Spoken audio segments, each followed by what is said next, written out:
সব সময় আল্লাহর কাছে এই দোয়াটা যেন আমরা করি, আল্লাহ কিয়ামতের দিন তুমি আমার হিসাব নিও না, আল্লাহ তুমি আমার বিচার বসিও না, আল্লাহ তুমি দয়া করে আমারে মাফ করে দিও।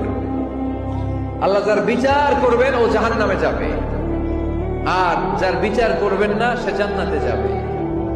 আল্লাহ যদি বিচার করে আর পাই টু পাই হিসাব নেয়, নামাজ পড়লি না কেন, রোজা রাখলি না কেন, মিথ্যা বললি কেন, খাদ্যে ভেজাল দিলি কেন, মাছে ফরমালিন দিলি কেন, যৌতুক খাইলি কেন, ঘুষ খাইলি কেন, উল্টাপাল্টা করলি কেন, জিনা করলি কেন, একটার পর একটা প্রশ্ন বানে যদি সেই ভয়ঙ্কর দিনে আল্লাহ আমাদেরকে জর্জরিত করে, আমাদের কোনো উত্তর আছে?